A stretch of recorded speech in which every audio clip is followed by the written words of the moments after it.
हे शूरमना।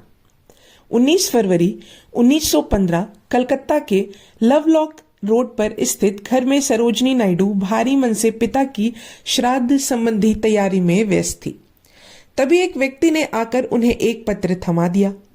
वे थोड़ी विस्मित हुई और लिफाफा खोलकर पत्र पढ़ने लगी। सहसा वे पसीने से नहा उठी। चेहरे पर दुख और वेदना की लकीरें नजर आने लगी। आंखों से आंसुओं की लड़ियां बह निकली। कांपते हाथों से पत्र छूटकर नीचे गिर चुका था।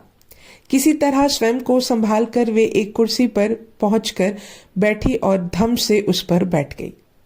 पत्र में उनके राजनीतिक गुरु और मित्र गोपाल कृष्ण गोखले की मृत्यु का समाचार था। एक के बाद एक आघात ने मानसिक और आत्मिक रूप से उन्हें तोड़कर रख दिया। कहते हैं, जल को कितना भी रोका जाए वह बहने का रास्ता ढूंढ ही लेता है। मन के भाव भी बहते जल की तरह होते हैं। हृदय की गहराइयों में उन्हें कितना भी क्यों ना रोका जाए, किसी न किसी माध्यम से वे बाहर आ ही जाता है।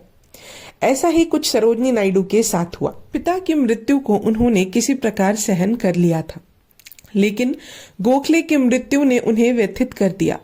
उनकी यही व्यथा स्मृति नामक कविता में झलक आई। इसमें मन के उद्गार व्यक्त करते हुए उन्होंने लिखा है, हे शूरमना, हमारे युग के अंतिम आशा पुरुष, मोहताज कहाँ तुम हमारी प्रेम प्रशंसा के।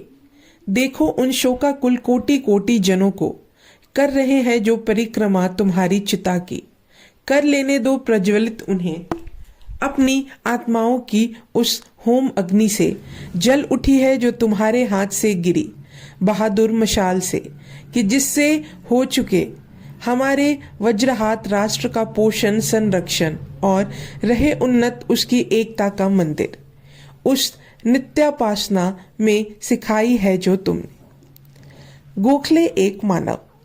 गोपाल कृष्ण गोखले की मृत्यु पर सरोजनी ने उन्हें जो मर्मस्पर्शी श्रद्धांजलि दी थी, वह गोखले एक मानव शीर्षक से बॉम्बे क्रॉनिकल में प्रकाशित हुई।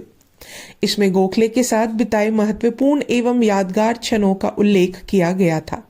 सरोजनी ने लिखा था, मैं इसे अपने लिए अनूठे गौरव की बात मानती हूँ कि मैं 22 मार्च 1913 को लखनऊ में आयोजित मुस्लिम लीग की ऐतिहासिक अधिवेशन में सम्मिलित हुई और मैंने उसमें भाषण भी दिया। इस अधिवेशन में लीग ने अपने नए विधान को अंगीकरण किया था। इसकी सबसे प्रमुख विशेषता यह थी कि इसके द्वारा लीग ने राष्ट्र कल्याण और प्रगति के सभी मामलों में सहयोग, जाति के साथ निष्ठापूर्वक मेल मिलाप का निश्चय किया था। गोखले जी से मिलने के बाद मैंने देखा कि भारतीय राष्ट्रीय कांग्रेस का विश्व विख्यात नेता पत्रिकाओं के अवलोकन में व्यस्त था, जिनमें मुस्लिम लीग और उसके नए आदर्शों की समीक्षा और समालोचना भरी पड़ी थी। जब उन्होंने मुझे देखा तो मेरी ओर हाथ फैलाकर ऊंचे स्वर में बोले, क्या तुम मुझे यह बताने आई हो कि तुम्हारी कल्पना सत्य थी? 2 अगस्त 1913 को उन्होंने कैक्सटन हॉल में एक विराट और उत्साही छात्र समुदाय के समक्ष शानदार उद्घाटन भाषण दिया तथा उनके समक्ष देशभक्ति और आत्मोत्सर्ग के उन्नायक पाठ रखे। उनकी पीढ़ी के लोगों में एक अकेले उनमें ही इन पाठों को साधिकार और गरिमापूर्ण तरीके से प्रस्तुत करने की क्षमता थी। सरोजनी नायडू इस बात को स्वीकारती थी कि गोखले के साथ उनकी मैत्री में उच्च आदर्शों के साथ साथ आध्यात्मिकता का भी समावेश था। इस संबंध में उन्होंने लिखा था, गोखले की महान और साथ ही विरोधाभासपूर्ण प्रकृति के रहस्यों का अध्ययन मेरे लिए मानवीय विज्ञान का एक बहुमूल्य पाठ सिद्ध हुआ। वे राजनीतिक विश्लेषण और संश्लेषण की अनूठी प्रतिभा के धनी थे। सुसंयोजित तथ्यों और आंकड़ों से सुसज्जित अकाट्य तर्कों पर उनका पूर्ण अधिकार था और वे पूर्ण सहजता तथा निर्भीकता से उनका उपयोग करते थे। विरोध करते समय वे सौजन्य नहीं खोते थे, लेकिन उनकी पैनी दृष्टि तीखी वार करती थी।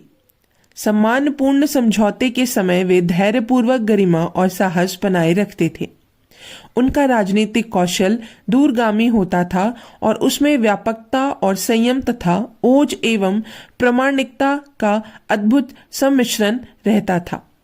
उनका दैनिक जीवन सादगी के उच्च आदर्श और बलिदानों पर आधारित था। वे जन्मजात आदर्शवादी थे और चंचल तथा दुराशा से भरे इस जगत में वे निरंतर किसी शाश्वत सत्य की खोज रहे थे।